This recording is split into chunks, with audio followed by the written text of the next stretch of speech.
Buenos días a todos. Muchas gracias por acompañarnos un miércoles más en nuestra sesión académica de pediatría. Unos pequeños avisos antes de dar inicio a nuestra sesión del día de hoy.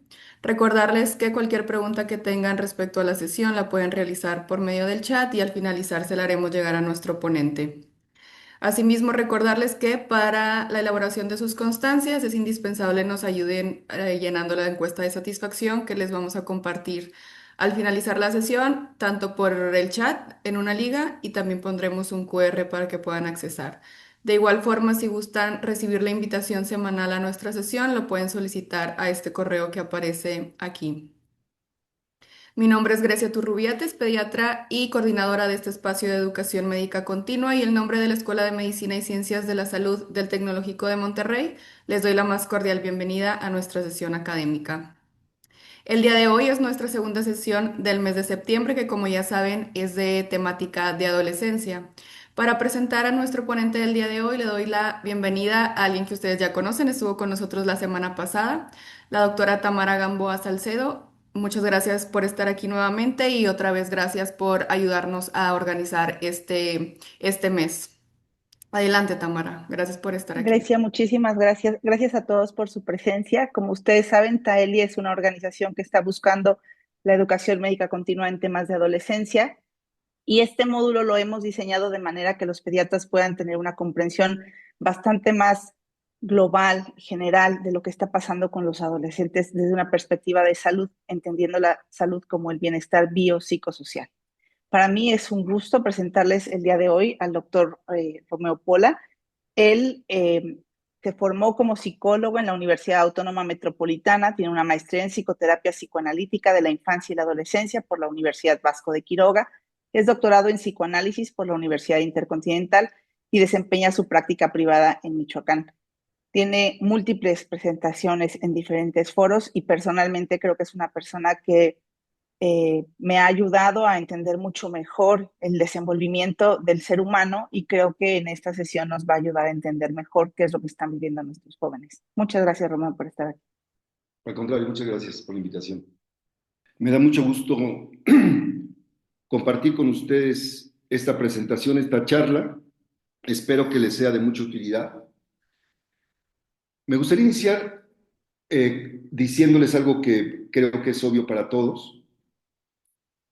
El ser humano no tiene separado la parte biológica de la parte psicológica y de la parte social. Es algo que separamos para poderlo estudiar un poco mejor, pero siempre es muy importante tener la conciencia de que estas tres cosas están integradas y se influyen una a la otra. Eso es muy importante. Lo psicológico afecta mucho lo biológico afecta mucho lo psicológico y siempre está ahí presente toda la parte social. Son dos temas unidos, adolescencia y posmodernidad. Solamente dejar muy claro que cuando hablamos de pubertad estamos hablando de cosas biológicas y cuando hablamos de adolescencia estamos hablando de cosas psicológicas. La adolescencia es difícil, es diferente de acuerdo a cada cultura. En algunas es un proceso muy difícil e incluso en algunas otras culturas, como en algunas tribus, ni siquiera existe la adolescencia, sino que se pasa automáticamente de la niñez a la adultez. Sí existe la pubertad, pero no existe la adolescencia. Entonces, es un proceso que es un poco diferente de acuerdo con la cultura en la que cada persona vive. ¿Qué ha pasado en general en las culturas de Europa, de América, de algunas partes de Asia, etcétera, etcétera?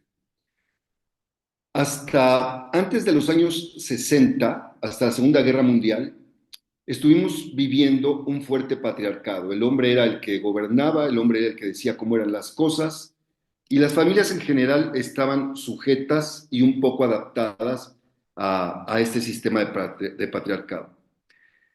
¿Qué nos afectaba mucho?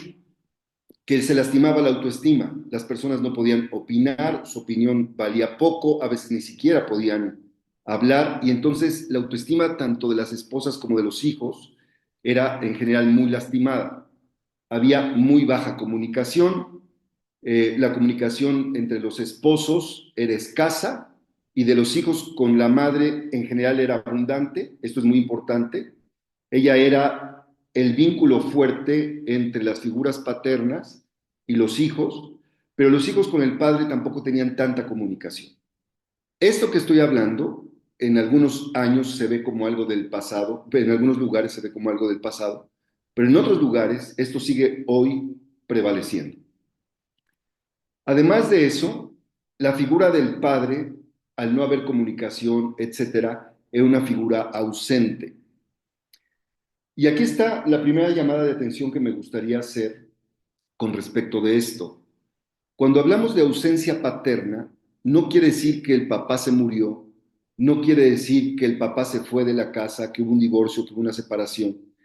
Quiere decir que el padre ahí está, pero como padre no da nada.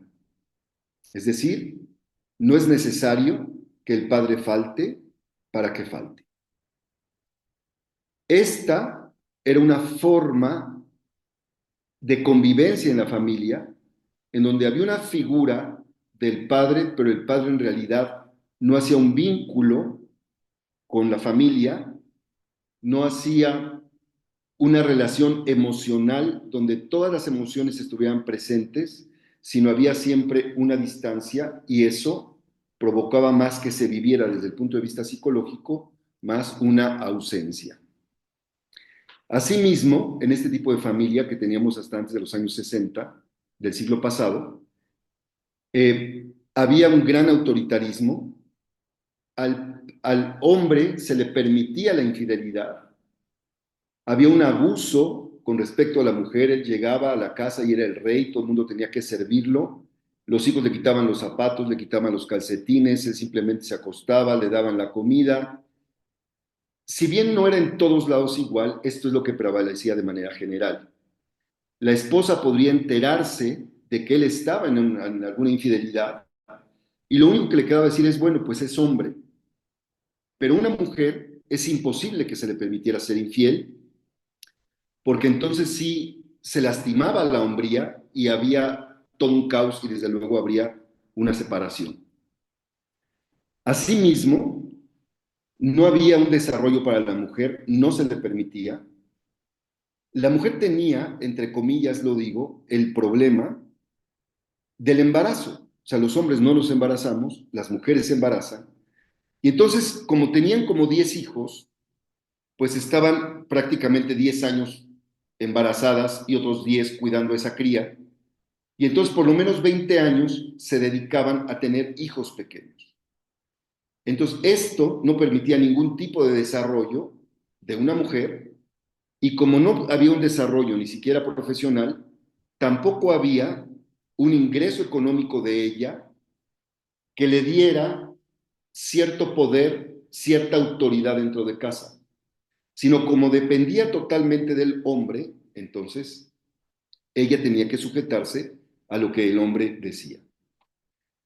Pero viene la Segunda Guerra Mundial, empiezan a haber cambios, viene toda la década de los años 50, y dentro de esos cambios que se generan, empieza fuerte este tema del neoliberalismo, donde lo más importante es la parte económica, y entonces el tiempo, esto es muy importante, el tiempo empieza a tomar un significado diferente. Ya se piensa que el tiempo es dinero. Y todas las cosas que antes uno buscaba tranquilidad, paz, descanso, relajación, ahora no. Ahora se sabía y se decía que el tiempo es dinero y entonces lo que había que hacer era aprovechar el tiempo, aprovechar el tiempo, aprovechar el tiempo y desde luego ligado a la productividad. También se empieza a dar la globalización, sobre todo porque empiezan a cambiar los medios de difusión y de comunicación, y eso hace que invadan unas culturas a otras culturas. Y eso provoca que los valores que hay en unas culturas empiecen a mezclarse con los valores que hay en otras culturas. Todo esto que hablé antes de la forma de la familia tenía que tener un alto. Alguien tenía que poner un alto, no podía de ninguna manera continuar así. Y entonces ocurrió algo muy importante que parece insignificante, pero que revolucionó absolutamente la vida del ser humano. Eso es que apareció como ruptura generacional y evolutiva los anticonceptivos. ¿Eso por qué fue tan fuerte? Porque los anticonceptivos son los que hoy le dan la libertad a la mujer, incluso sin que el hombre sepa, de ya no embarazarse. Al ya no embarazarse, poder tener un empleo, poder ganar dinero y desde el concepto que tenemos, desde ahí empezar a tener poder, empezar a tener palabra. Y entonces vienen los años 60 con toda esta revolución y se empieza a generar no solo una inconformidad de las mujeres que ahora ya tienen este otro poder, sino también de los hijos, y la gente empieza a hablar de amor, de paz, de libertad, y entonces se vuelve como muy importante el tema de la libertad. Y entonces la gente empieza a cuestionar la razón, lo que se dice que es verdad, lo que es el ser humano, y en todo el mundo empiezan a aparecer muchas ideas en donde los medios ya son más globales, y entonces todas esas ideas empiezan a transmitir a todo el mundo, y empieza una idea muy importante, que por un lado tiene un valor importante, que nos dice todo y todos valen igual. No importa la religión, no importa la raza, no importa de dónde vengas, todos valemos lo mismo. Y esto que parece muy atractivo, y es muy atractivo, empieza a cundir en todo el mundo, pero al haber tantas opiniones en donde todas valen igual, lo que se empieza a generar en realidad es una gran duda. Y esta duda, como toda duda, genera incertidumbre, genera confusión, y entonces el ser humano se empieza a cuestionar absolutamente todo. Ustedes lo deben vivir. Antes tal vez su rival era otro médico en lo que ustedes recetaban o diagnosticaban, y hoy su rival no es otro médico, hoy su rival es ChatGPT, hoy su rival es Internet, hoy su rival es, como todas las opiniones valen igual, hoy su rival es la señora que vive junto, la señora que vende los sopes, que opina que es mejor que te pongas esto, que hagas esto, no le hagas caso a tu pediatra porque yo sé que mira que tu bebé. Y entonces empieza una crisis de qué es cierto, qué no es cierto, etcétera, etcétera. Esto conlleva un movimiento muy fuerte de diferentes feminismos en diferentes partes del mundo, y las mujeres empiezan a tener esta lucha que era muy necesaria, lo subrayo, era muy importante, muy necesaria, pero consideramos que hubo un gran error. El error es que la mujer en esta lucha tomó como criterio, tomó como parámetro lo único que sabíamos que estaba funcionando mal. Y entonces la mujer lucha por ser como el hombre. Y el modelo que estaba tomando es el modelo que sabíamos que no estaba funcionando. Es el modelo que queríamos derrocar, es el modelo que queríamos quitar. Y entonces la idea es, yo tengo los mismos derechos que el hombre, y si él no hace nada en la casa, pues yo tampoco hago. Él tiene que hacer, y si él no hace, yo no hago. Y él también los hijos, y si él no se mete con los hijos, pues yo tampoco. Y si él tiene derecho a salir de la casa, pues yo también me salgo. Y si él es infiel, yo también puedo ser infiel. Y entonces todo esto empieza a modificar de manera muy importante el sistema familiar.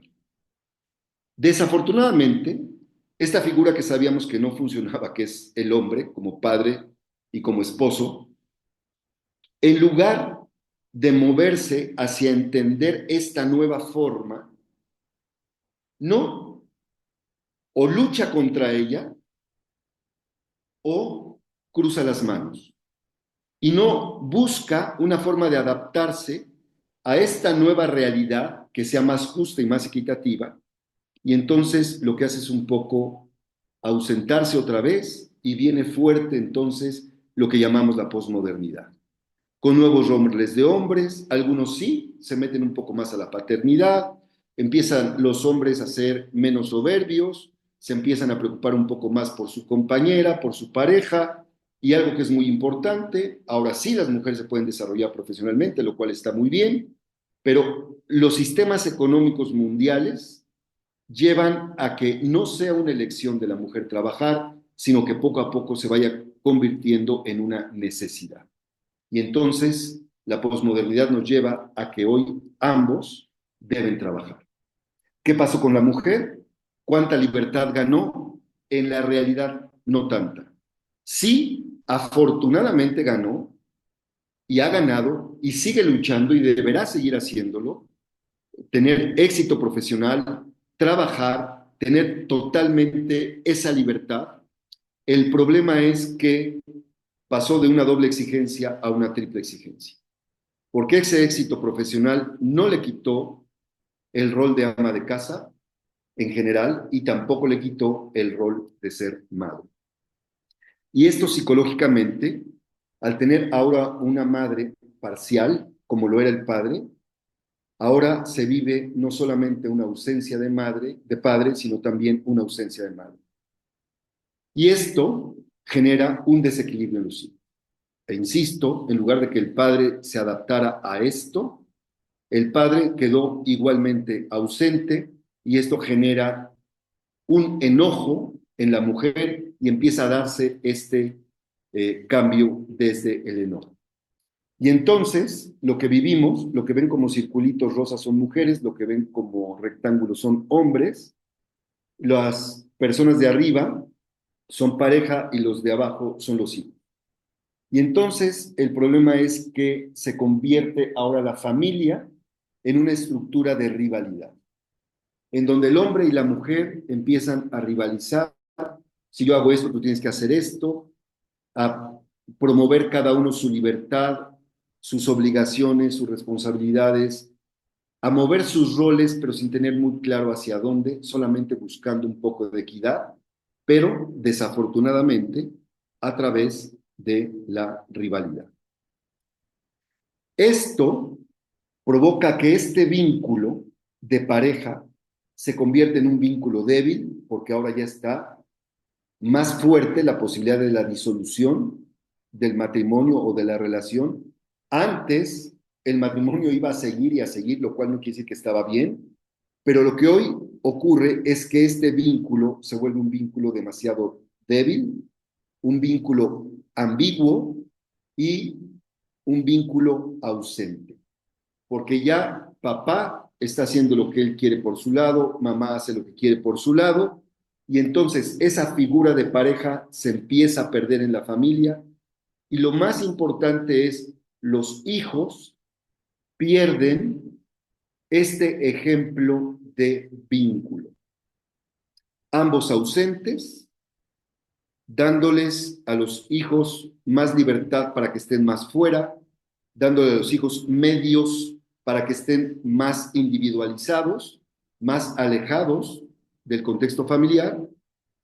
Y entonces el vínculo que había entre esposos o de madre a hijo o padre a hijos se empieza a perder y entonces lo que se empieza a perder es algo muy importante que es el aprender a que haya un vínculo.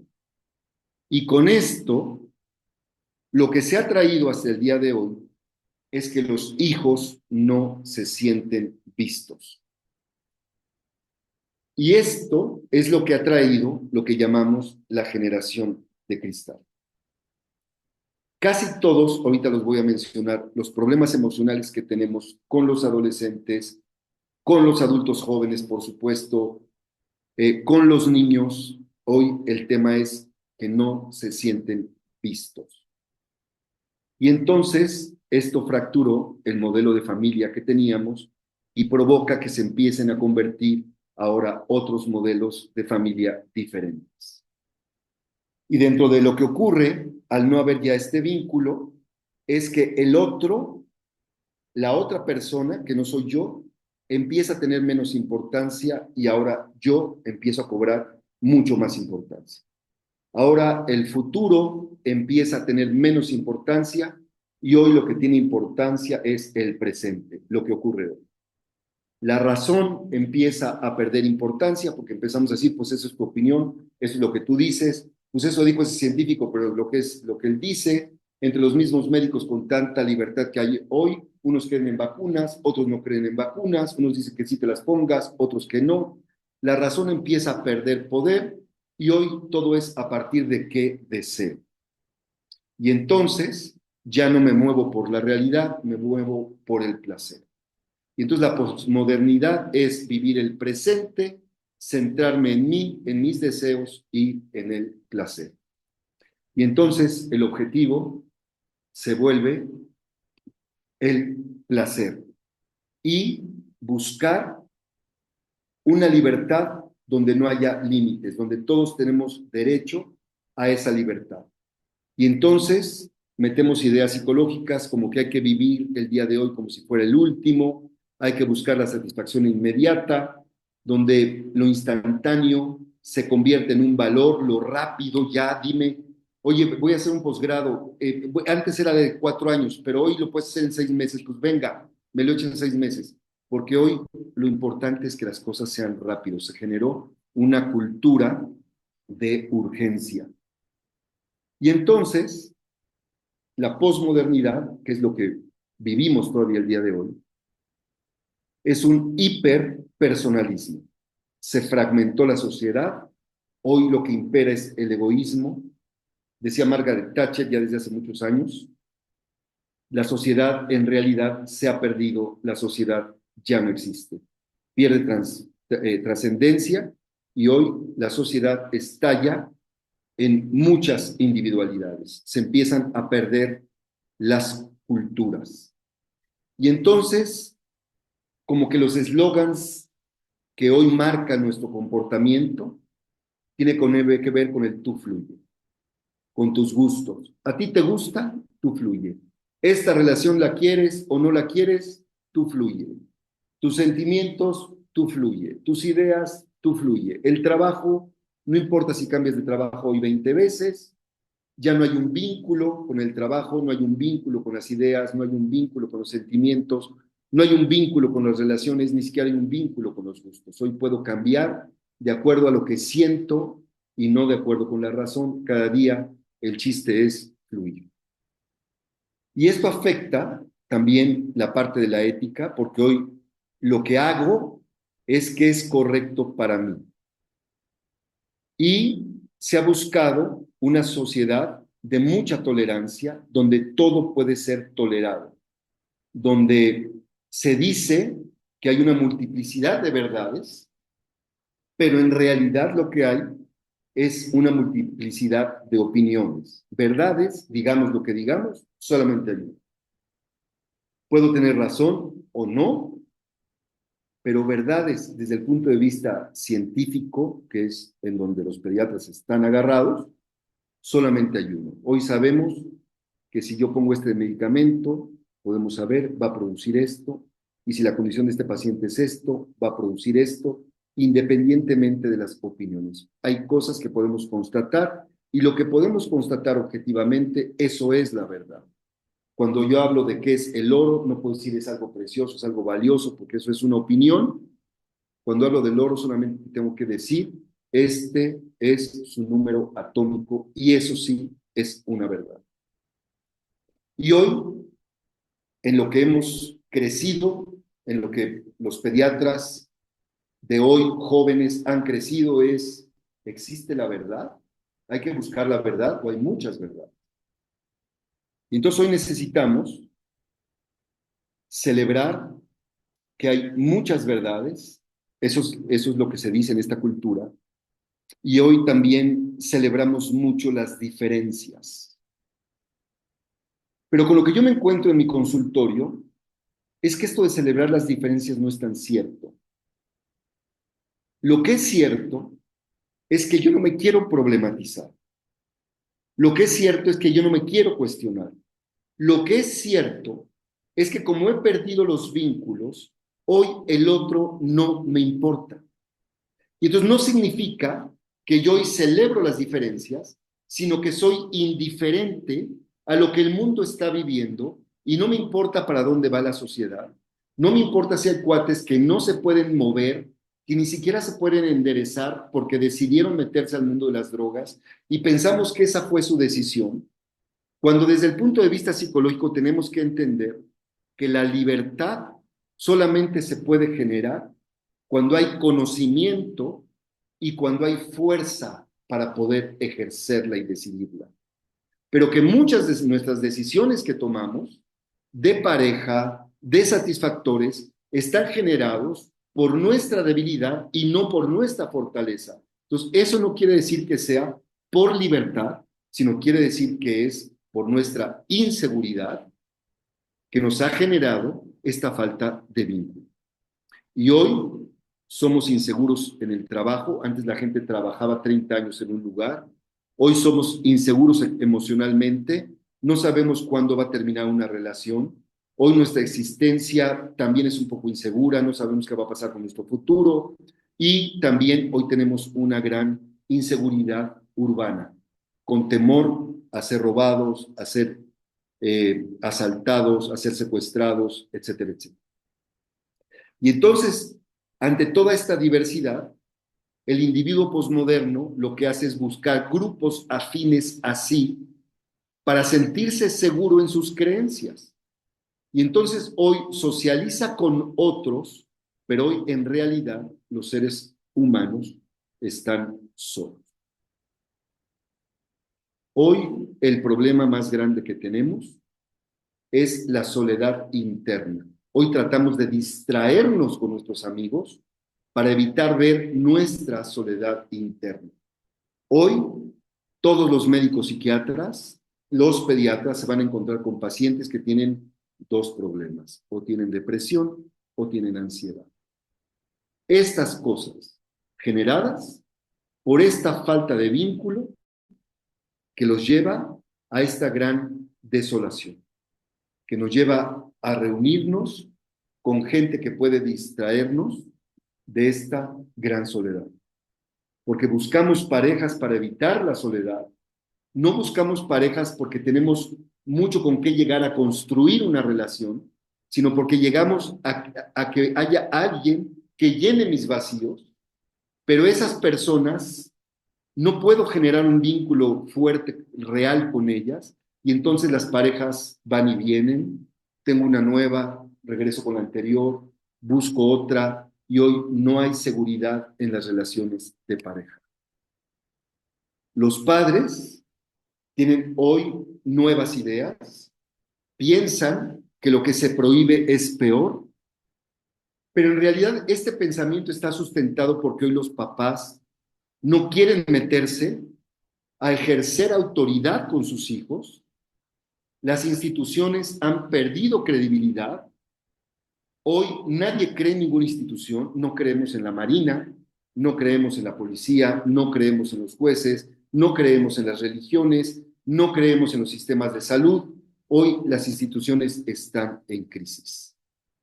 Los padres decidieron dejar su rol de padres y se han convertido en hermanos, y a veces no solamente en hermanos, sino todavía peor, buscan a los hijos para que los hijos les digan que él es el que tiene razón en los conflictos con su pareja, y entonces el juez ahora es el hijo que dicta quién de los dos está bien y está mal, y entonces esto se revirtió, esto se convirtió, y ahora quien parece que tiene más autoridad son los hijos.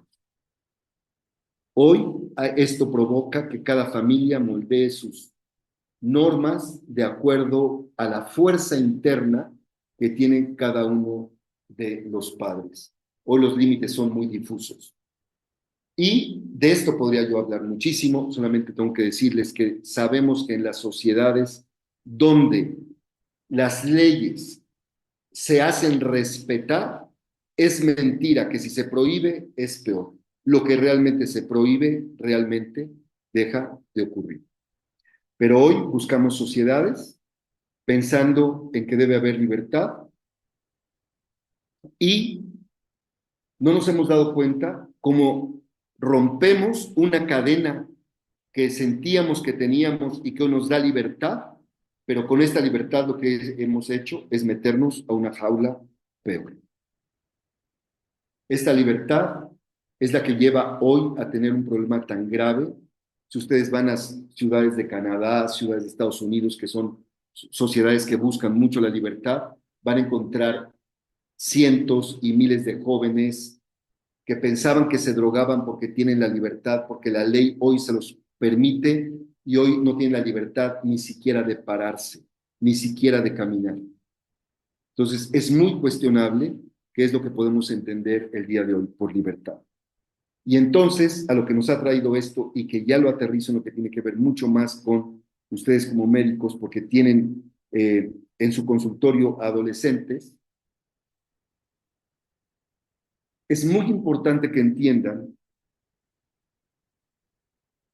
que la consulta no es solamente biológica. La problemática que trae ese paciente tiene que ver con lo social y tiene que ver con lo psicológico. Es importante entender por qué hoy una niña de 13 años, de 14 años, que no ha terminado de desarrollarse biológicamente, físicamente, por qué hoy siente la necesidad de tomarse fotos desnuda y mandárselas a otro niño para ser aceptada. ¿Por qué hoy un adolescente necesita desnudarse para que pueda ser visto? Porque si no, siente que no lo ven. ¿Por qué hoy tiene que cortarse cientos de cortes en su cuerpo para que alguien lo vea? Embarazarse siendo adolescente, ejerciendo la libertad sexual que pensaba que tenía, conociendo, desde luego, de anticonceptivos, pero sin fuerza, tomando decisiones que son tan malas que después entonces va a abortar para solucionarlo, con las implicaciones psicológicas que eso puede tener. Jóvenes que hoy, médicos pediatras, que hoy viven en la depresión, aparenten una cosa socialmente, pero cuando llegan a su cama, cuando están con su almohada, las cosas cambian. Aparece la soledad y la depresión. Hoy, donde no tenemos figuras claras en casa que nos marquen algo que tenga que ver con la sexualidad, a veces alguien dice que es, muchas veces sin serlo, para ser visto, para que lo vean. Si esta es la forma como tú me vas a ver, estoy dispuesto a vivirla. Y hoy hay una gran confusión de roles y una gran confusión en la sexualidad, que es un tema que desafortunadamente hoy las mujeres no han podido resolver. Sigue habiendo una gran represión sexual, sigue habiendo una gran servidumbre hacia el hombre en la sexualidad, aunque estén en un movimiento feminista, ya en lo interno, en la relación con su pareja, sigue habiendo esta idea de servidumbre. El hombre ha entrado en una gran crisis de qué es ser hombre ante a veces la exigencia sexual de una mujer, y hay mucho más problemas de erección, mucho más problemas de eyaculación precoz de los que teníamos antes. Desde luego he mencionado el problema de las drogas y desafortunadamente, a veces como la única opción, el llegar al suicidio, donde lo más común es que sean los adolescentes quienes se suicidan. Y tenemos que pensar que tal vez esa persona que tomó esa decisión estuvo poco antes en mi consultorio como pediatra. Y que tal vez yo pude haberle abierto una puerta diferente. Hoy tengo que saber que yo soy esa opción de puerta para muchos jóvenes. Porque esos hijos que llegan con ustedes, no solamente hoy la gente no quiere hijos, sino quien los tiene son hijos menos deseados. A su consultorio van a llegar adolescentes, que nadie los mira y que tampoco los desean. Ojalá y eso no pase con ustedes. Que digan, es adolescente, hay que atenderlo rápido y que se vaya rápido. Porque con esa cara que llega, no lo quiero ni atender. Ojalá ustedes no sean esos niños. La patología actual es una gran dependencia, es la impulsividad, es la falta de control. Hoy aceptamos lo inaceptable. Hoy los animales son más importantes que las personas. Esto lo voy a decir muy rápido, solamente quiero sustentar con datos duros lo que he estado hablando.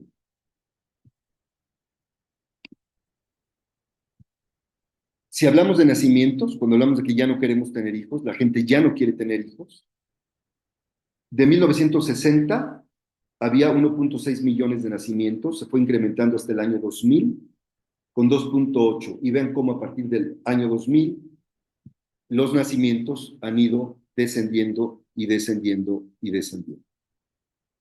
Si hablamos de números de divorcios por cada 100 matrimonios, vean cómo en 30 años, del 70 al 2000, estábamos más o menos estables.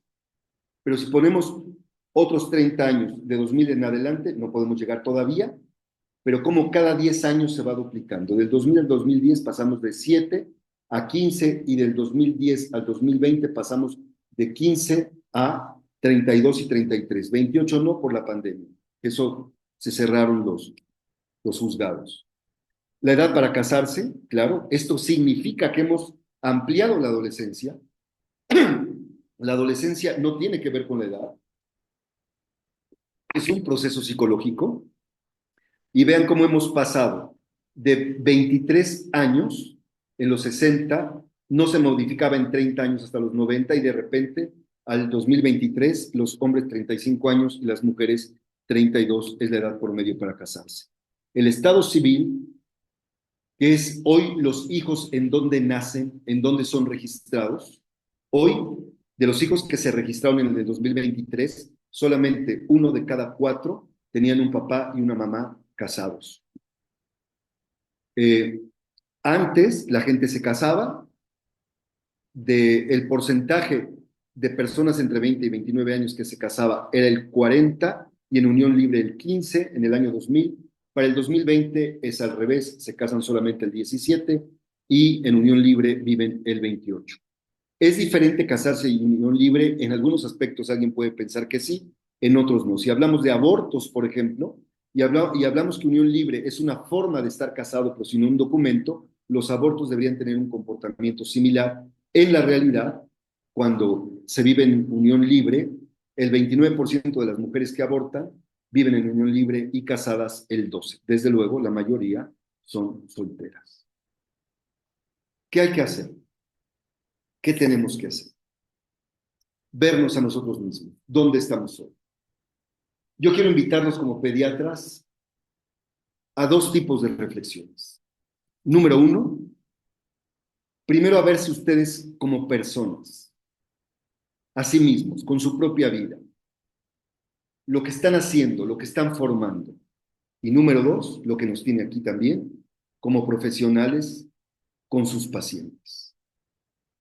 Quisiera primero referirme a qué tendremos que hacer socialmente para que esto cambie. La forma de que esta sociedad pudiera cambiar es empezar por donde se rompió. Se rompió la pareja, tenemos que volver a una relación de pareja que nunca ha existido, totalmente diferente, mucho más equitativa, vista como un vínculo, como un equipo que tiene objetivos conjuntos y que su levantar cada día es buscar esa felicidad, ese crecimiento, esa construcción. Que se vean como gente que coopera el uno con el otro y no como gente que rivaliza. Mover mucho más la convivencia real con el hijo, vínculos reales, y cuando hablo de vínculo, no estoy hablando de estar juntos, no estoy hablando de ir al cine.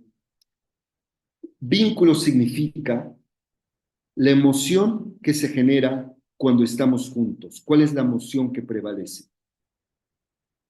Cuando estoy con mi papá, ¿cuál es la emoción más común? Eso es lo que es mi vínculo con él. Si cuando estoy con mi papá lo que más prevalece es el enojo, mi vínculo es de enojo, no es de amor, aunque yo piense que es de amor. Y lo mismo tienen que ser las madres. Y entonces quiero terminar con una reflexión.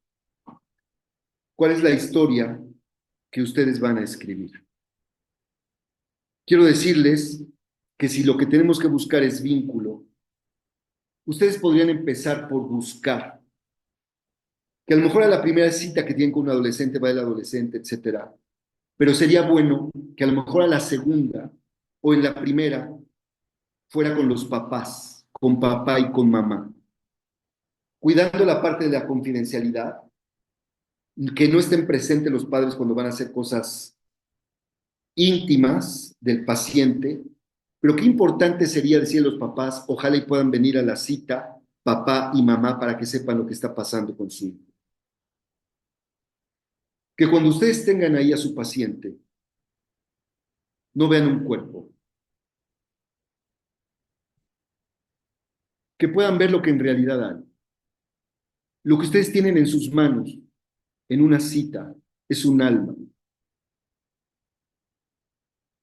Que puedan vivir la relación, sus adolescentes con ustedes, no como que alguien que es como papá que los va a enjuiciar y que los va a regañar, sino que es alguien que los va a mirar, que los va a escuchar.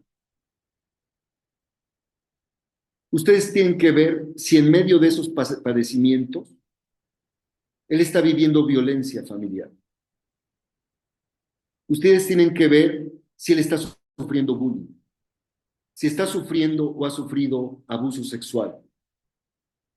Tienen que ver qué redes de apoyos hay. Saber que su voz importa, que ellos sepan que lo que van a decir ahí a ustedes les importa. No es dime rápido para que te recete y te vayas, sino que es algo que en realidad importa. Nosotros tenemos que saber que hay dos personas en el consultorio, un paciente y un pediatra. Tú tienes a un alma que sufre, por eso está ahí. La pregunta es, ¿a quién tiene él? Ojalá y pueda encontrar en ti a un guía, a una figura de autoridad, y que tú sepas que a veces un simple gesto tuyo para él le va a dar sentido. Ojalá y ustedes puedan ponerse como meta, mi paciente adolescente con qué autoestima llegó y con qué autoestima se fue. ¿Qué pude hacer por él? Saber que la consulta es un espacio emocional, no solamente médico, es un espacio emocional, donde la voz de los dos va a ser muy importante. Tienes que tener claro que tienes un alma, que tal vez tú seas su última puerta para seguir adelante. Ojalá y te dediques realmente a rescatar vidas. Ser pediatra es muy importante. No te dedicas a curar, te dedicas a cuidar y a salvar vidas, desde lo biológico, desde lo emocional. Ojalá que puedas amar tu profesión y ojalá que puedas amar a tus pacientes y no verlos como hoy, un símbolo de pesos. Muchas gracias.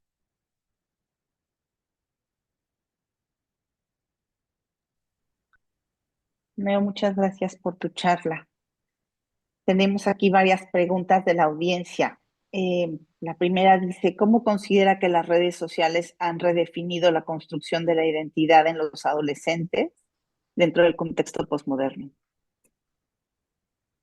Ok, lo primero que quisiera decir es, no hay que satanizar las redes sociales. Las redes sociales, por un lado, me acercan a todo eso negativo Pero por otro lado, las redes sociales a veces se convierten en el recurso para un adolescente para evitar suicidarse. Las redes sociales tienen que dejar de ser mi vida. Lo que tengo que hacer no es luchar contra las redes sociales, sino luchar contra formar un vínculo. Las redes sociales se buscan más y más por dos razones. Una, porque el adolescente se está separando de los padres y necesita ahora vivir en grupo de sus pares. Entonces, eso lo tengo que entender. Pero su vida no puede ser las redes sociales. Cuando su vida es las redes sociales, solamente nos habla de un vacío que están teniendo los adolescentes. Y entonces, en lugar de luchar contra las redes sociales, tengo que tratar de que esos vacíos no existan en la relación, en el vínculo, en la escucha, en el involucrarse en la vida de los hijos, no como un juez, sino como alguien que escucha, que comprende, que apoya, que ayuda y por supuesto que pone límites, que hace que se respeten esos límites para los cuales ellos no están preparados para tener y hay que apoyarlos. De acuerdísimo, muchas gracias. Creo que tener claridad sobre lo que es el neurodesarrollo social del adolescente y muchas veces pasa que los papás por miedo no dejan a los jóvenes salir o hacer cosas con sus pares porque tienen terror de que les pase algo si salen a algún lugar. Y siendo Sí, papás helicóptero, les llaman como que truncan esa posibilidad de desarrollo social en persona que deberían de tener los jóvenes. así es. Segunda pregunta, ¿qué desafíos se enfrentan padres y educadores al intentar guiar a un adolescente en el entorno en donde las verdades parecen ser relativas y fragmentadas? Así es. El problema es que los padres de hoy son producto de la posmodernidad. O sea, ellos ya tienen esta problemática. Y entonces a los papás les da miedo ser papás, a los papás les da miedo dejar de formar parte de los grupos a los que pertenecen. Y entonces, como hoy hay mucha debilidad, se alimentan entre los grupos de padres de, no, pues hay que dejarlos ser, porque a nosotros no nos dejaron ser, hay que darles más libertad. Ay, mira, yo ya no me meto en problemas, yo no me voy a estar peleando toda la vida con ellos, yo no puedo con esta carga, ya ellos que decidan su vida. Entonces, todo eso me influye. ¿Qué necesito? Si yo amo a mis hijos, tengo que tener conciencia que tengo que ser contracultura. Tengo que tener la fuerza para quitarme el miedo a dejar de pertenecer a un grupo por la forma como educo a mis hijos, lo cual difícilmente va a ocurrir, pero es un miedo que se tiene. Entonces, ¿qué necesito? Ser fuerte y tomar yo las riendas de la educación de mis hijos y no el medio en el que estoy. Y eso, simplemente eso, que mis hijos no van a entender, pero que les va a ayudar a ser más fuertes a partir de que ellos ven mi fuerza, ellos van a poder de manera más fácil lidiar con todo esto que hablé hace un momento. Muchas gracias. Creo que es muy práctico darles a los papás frases que pueden utilizar y al menos en la consulta la que yo utilizo es que cuando tus hijos te dicen, es que todos van a ir, es que a todos les dan permiso, es que todos, la respuesta es que todos los demás no son mis hijos son ustedes dos o ustedes tres y yo soy responsable de ustedes. Por lo tanto, en esta casa las reglas son así y así se respetan. Y creo que es muy importante también explicarles a los papás la necesidad de hacer comunidad en las escuelas. Ya Claro, decías de esta falta de reconocimiento de las organizaciones. Las escuelas tienen un problema grande con los papás, ¿no? Los papás ya no así son es. aliados en la crianza de los No, hijos, ya no. sino que parecen enemigos. Los papás están defendiendo a sus Es chiquillos, correcto. pero es muy importante crear cultura. La mayoría de las escuelas con las que yo trabajo dicen, es que después de la pandemia dejamos de tener escuelas para padres presenciales y entonces los papás ya no se conocen, los papás ya no cierran filas, ya no comparten inquietudes que tienen sobre los hijos. Entonces creo que es importante desde el lugar de los pediatras como recordar y fortalecer esta asociación que tiene que haber entre padres y escuelas para cuidar y criar a los hijos, no son nunca los enemigos, ¿no? Claro, mira, algo que omití decir hace un momento, yo les decía, es importante que vengan papá y mamá a la consulta para que sean conscientes de lo que está pasando. Y el pediatra tiene que saber que él es autoridad. O sea, el que sabe de medicina es él, no los papás. Entonces, él tiene que saber que él es autoridad. No tiene que decir, pues lo que usted quiera, lo que usted... No, eso genera mucha inseguridad. Él tiene que decir, mire, lo que hay que hacer es esto, esto y esto. Y a usted lo hace o no, ese es otro tema.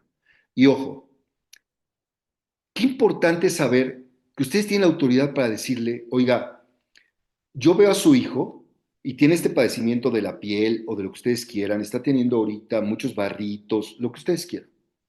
Pero ¿sabe qué? También veo que él está un poco deprimido.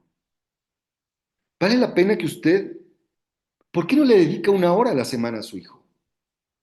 Simplemente para caminar. Eso, señor, le va a hacer mucho bien a su hijo, igual que el medicamento. Entonces, eso no es algo que a ustedes no les corresponde, es algo que ojalá y vean que tienen no un cuerpo, que tienen a un paciente, a un ser humano, y que entonces esa parte también es el derecho de ustedes. Decirles a los papás, oiga, aquí a lo mejor están haciendo falta límites, aquí a lo mejor está haciendo falta esto. Es muy importante tenerlo claro. Y es muy importante entender la parte psicológica, no solamente la parte psiquiátrica, sino saber que no son cosas que se pelean, sino son cosas que pueden convivir y que deben convivir, porque las dos cosas forman parte de lo que es un ser humano. Entonces, el pediatra tiene que saberse autoridad y saber que puede meterse, porque tiene que ver con el padecimiento, a estas cosas emocionales y de estructura familiar. Por supuesto que tiene el derecho. Muchas gracias, Romeo. Una tercera pregunta. Dice, ¿cree que la posmodernidad ha afectado la forma en que los adolescentes manejan ansiedad, depresión social y sentido de propósito? 100%.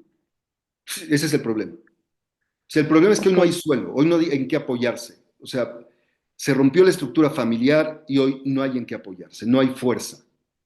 Y esto, todas las decisiones que toman los adolescentes son decisiones tomadas por debilidad. Digo, no quiero exagerar como decir todos los adolescentes, todo debilidad. No, no, no, no. Pero en los sectores donde está más metida la parte emocional, por ejemplo, puedes tener un alumno súper aplicado, y después te enteras que se suicidó. Dices, ¿cómo? Si era tan brillante, ¿sí? Y también velo. Los grandes actores, ¿no? Cuates millonarios, los grandes deportistas, se suicidan. Es un tema que tiene que ver con los vacíos internos, de no vínculo, de no amor al otro, de no amor a mí mismo. Con eso tiene que ver. Entonces, el problema de la adolescencia tiene que ver con la posmodernidad, tiene que ver con que la pareja se rompió, que ahora es una competencia, y eso no puede ser. Eso no es la humanidad. muy bien. Una última pregunta. ¿Algún libro que recomiende respecto a este tema para pediatras? Ok, les voy a recomendar un libro que no por lo sencillo, porque está hecho como para niños, tiene hasta dibujitos para niños, no por lo sencillo deja toda la parte científica, sino que es un libro tan bueno, en mi opinión, que no le ves lo científico, pero está inmerso de ello. Es un libro que se llama Nuevas Relaciones Humanas, y no es un libro nuevo, ¿eh? Nuevas Relaciones Humanas en el Núcleo Familiar.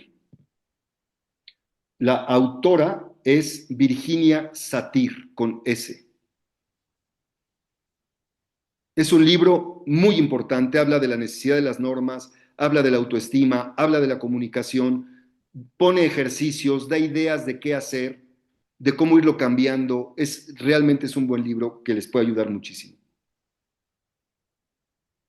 Muchísimas gracias. Bueno, Romeo, pues tuvimos una audiencia grande, tuvimos muchas preguntas, Qué bueno. felicitaciones por la ponencia. A mí me da mucho gusto cerrar esta sesión como con esta chispa de motivación que das para el ejercicio de nuestra profesión. Todos estudiamos medicina, estoy segura, para ayudar. Y a veces en el camino, en la prisa, en la institucionalización de la medicina, Así es. se nos olvida tener el privilegio de tocar personas, vidas y de, como dices, ayudar en la crianza o en el crecimiento de los más pequeños. Es un gran privilegio que tenemos los pediatras. Ojalá Así es. que lo recordemos siempre, que nos peguemos por ahí un recordatorio en el consultorio de por qué o para qué estoy aquí y que hagamos lo mejor posible en nuestro trabajo. Muchas Claro. gracias. No, muchas gracias a ustedes por este espacio. Grecia, muchas gracias. Tamara, te agradezco mucho. Muy amables. Es un gusto. Muchas gracias a ambos. Nos deja mucho material para la reflexión. Pues bueno, gracias doctor Romeo, gracias doctora Tamara y nos vemos el próximo miércoles con el tema uso y abuso de cannabis en la adolescencia. Que tengan buen día todos y gracias por estar aquí.